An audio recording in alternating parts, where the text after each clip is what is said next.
Hi hello வணக்கம், welcome back to our channel. இன்றைக்கி நம்ம எங்கே இருக்கோம்னு பார்த்தீங்கன்னா தஞ்சை பெரிய கோவில் இருக்கோம். அந்த கோயில் உள்ளே என்ட்ரான உடனே பார்த்தீங்கன்னா அந்த கோயிலை பற்றின இன்ஃபர்மேஷன் வந்து இங்கிலீஷ்லேயும் தமிழ்லேயும் ஹிந்திலேயும் அப்படியே வச்சுருக்காங்க. ஸோ இதை படிச்சுட்டு நம்ம அப்படியே உள்ளே போனோன்னு வச்சுக்கோங்களேன், அவ்வளோ ரம்யமான ஒரு சூழ்நிலையாக இருக்கும். இந்த கோயிலில் வந்துட்டு ரொம்ப விசேஷம்னு பார்த்தீங்கன்னா உங்களுக்கெல்லாம் தெரியாது கிடையாது, ஒரே கல்லில் அவங்க வந்து அந்த கோபுரம் கட்டியிருக்காங்க. நான் எதுக்காக இந்த கோயிலுக்கு போயிருக்கேன் அப்படின்னு சொல்லட்டுங்களா? ஏன்னா எனக்கு வந்து சின்ன வயசுலேருந்தே வந்து எங்கள் அப்பா நிறைய இடங்களுக்கு கூப்பிட்டு போயிருக்காரு. அவர் எப்போவுமே இந்த வெக்கேஷனில் கூப்பிட்டு போகும்போதெல்லாம் நிறைய ஹிஸ்டாரிக்கல் பிளேசஸ்க்கு தான் கூட்டிகிட்டு போவார். நான் கூட கேட்பேன், ஏன் டேடி நீங்கள் அங்கே கூப்பிட்டு போகிறீங்க அப்படின்னா, நீங்கள் வந்து புக்கில் படிக்கிறத விட இது மாதிரி வந்து ப்ராக்டிக்கலாக நீங்கள் பார்க்கும்போது உங்களுக்கு கிடைக்கிற எக்ஸ்போஷரே வேறு இருக்கும்.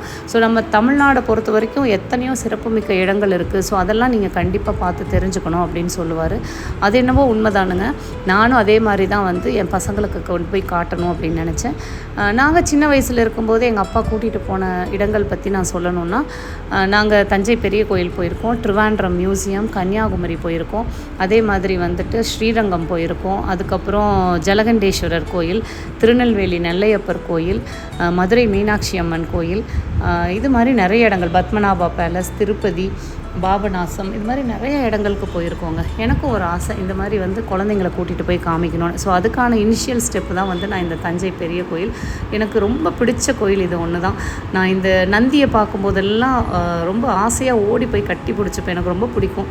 அந்த நந்தி காதில் ஏதாவது நம்ம வேண்டிட்டு சொன்னால் கண்டிப்பாக நடக்கும்னு சொல்லுவாங்க. அது மாதிரி நாங்களும் சில பல விஷயங்கள் பண்ணணும்.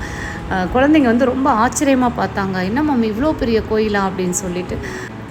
எது எப்படி இருந்தாலும் அப்பாவும் பொண்ணும் பாருங்கள் ஃபோட்டோ எடுக்க ஸ்டார்ட் பண்ணிட்டாங்க. ஸோ அவங்க வந்ததுக்கான ஒரு மெமரி வந்து அவங்க க்ரியேட் பண்ண ஆரம்பிச்சிட்டாங்க. இப்போ அப்படியே மெதுவாக கோயிலை நாங்கள் சுற்றி பார்க்க ஆரம்பிச்சிட்டோம்.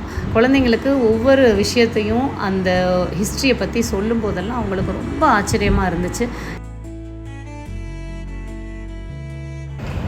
இந்தளவுக்கு கலை நுணுக்கத்தோடு கட்டடக்கலை பண்ணுற வல்லுநர்கள் இருந்திருக்கிறாங்க அப்படிங்கிறத சொல்லும்போது பசங்க வந்து அப்படியே ஆணை பார்க்க ஆரம்பிச்சிட்டாங்க. எப்படி மம்மி இப்படியெல்லாம் இருந்திருக்காங்க அப்படிங்கிற மாதிரி ஆச்சரியப்பட்டாங்க. ரொம்ப ஹாப்பியாக இருந்துச்சு எனக்கு அந்த மூமெண்ட்.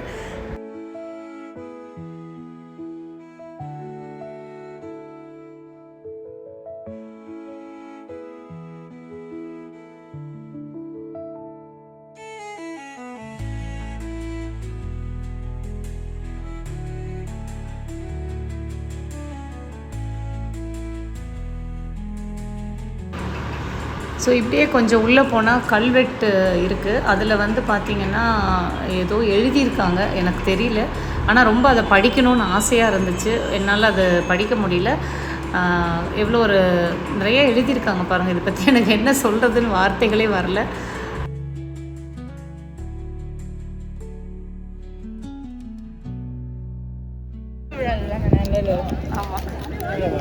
ஓபன் பண்ணி என்னடா சக்கரை பொங்கல், இது காசு கொடுத்து வாங்குனீங்கடா பாருங்க. எடா இதெல்லாம் வந்து இங்க கொடுத்தாங்கடா பாருங்க. ஸோ அப்படியே நாங்கள் பிரசாதம் எல்லாம் வாங்கி அடித்து பிடிச்சி சாப்பிட்டுட்டோம். சாப்பிட்டுட்டு வந்து பார்த்திங்கன்னா ஒரு அங்கேயே உள்ள ஒரு கடை இருந்தது, தஞ்சாவூர் தலையாட்டி பொம்மை. எனக்கு ரொம்ப பிடிக்கும் இது. எங்கள் வீட்டில் வந்து நான் 2-3 வாட்டி போனப்பெல்லாம் அந்த உருண்டையாக குண்டாக ஒரு ஆண் பொம்மையும் பெண் பொம்மை இருக்கும் தெரியுங்களா. இப்போ தான் வேறு ஸ்டைலில் இருக்குது. அந்த பொம்மை எனக்கு ரொம்ப பிடிக்கும். எங்கள் வீட்டில் அவ்வளோ வச்சுருந்தேன் நான் கலெக்ஷன்ஸ். ஸோ அதை வந்து இந்த ஷாப்பில் போய் பார்த்துட்டு அப்படியே தேவையானதெல்லாம் வாங்கிட்டு நாங்கள் அப்படியே கிளம்பிட்டோம். ஸோ இது வந்து ஒரு நல்ல ஒரு எக்ஸ்பீரியன்ஸாக இருந்துச்சு.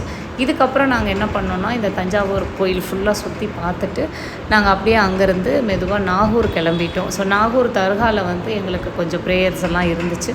அதை போய் பார்த்துட்டு நாகூர் தர்கா முடிச்சுட்டு, எப்போவுமே நாங்கள் நாகூர் போகும்போது எல்லாமே வந்து டின்னருக்கு வேளாங்கண்ணி போயிடுவோம். ஸோ அன்றைக்கி நைட்டு வந்து நாங்கள் நாகூர்லேருந்து வேளாங்கண்ணி போயிட்டோம். ஸோ இது வேளாங்கண்ணிக்கு போகிற வழி எப்போவுமே நைட் ட்ராவல் சூப்பராக இருக்கும். அந்த ரோடே வந்து ரொம்ப அருமையாக இருக்கும். ஸோ அதில் அப்படியே ட்ராவல் பண்ணி நாங்கள் ரெகுலராக சாப்பிட்ற அந்த வேளாங்கண்ணி கோயிலுக்கு நேர் ஆப்போசிட்டில் அந்த பீச்சோட எண்டில் பார்த்திங்கன்னா ஒரு ரெஸ்டாரண்ட் இருக்கும். அந்த ரெஸ்டாரண்ட்டில் தான் போய் சாப்பிடுவோம். அங்கே வந்து ஒரு ஸ்பெஷலே என்னென்னா அந்த parotta, prawn gravy and chicken gravy தான். ஸோ அங்கே பாருங்கள் பரோட்டா எப்படி போடுறாங்கன்னு சொல்லிட்டு.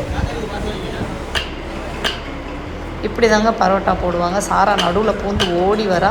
ஸோ அவங்க ஒவ்வொரு வாட்டியும் அந்த கட்டையில் அப்படி தட்டும்போது அந்த பக்கம் இருக்கிறவங்க வந்து அட்டென்ஷன் கொடுத்து இங்கேருந்து பரோட்டா பறக்க போகுதுன்னு தெரிஞ்சுட்டு அதை பிடிச்சிருவாங்க. ஸோ இதுக்காக தான் அந்த சிக்னல் அவர் கொடுக்குறாரு. ஸோ நீங்களும் ஒரு வாட்டி இந்த மாதிரி ஒரு எக்ஸ்பீரியன்ஸ் இருந்ததுன்னா என் கூட ஷேர் பண்ணுங்கள், கமெண்ட் பாக்ஸில் கமெண்ட் பண்ணுங்கள். ஸோ இது மாதிரி நீங்களும் வந்து குழந்தைங்கள கண்டிப்பாக ஜாதி மதத்தை கடந்து இந்த மாதிரி ஹிஸ்டாரிக்கல் பிளேஸஸ்க்கு கூட்டிகிட்டு போங்க. அப்போ தான் அவங்களுக்கு லைஃப்பில் வந்து நிறையா ப்ராக்டிக்கல் எக்ஸ்போஷர் கிடைக்கும். கண்டிப்பாக நீங்கள் பண்ணுவீங்கன்னு நினைக்கிறேன். இல்லை ஆல்ரெடி நீங்கள் பண்ணியிருந்தீங்கன்னா உங்கள் எக்ஸ்பீரியன்ஸை ஷேர் பண்ணுங்கள். வீடியோ பிடிச்சிருந்தால் லைக் பண்ணுங்கள், ஷேர் பண்ணுங்கள், சேனலை சப்ஸ்கிரைப் பண்ணுங்கள். தேங்க்யூ.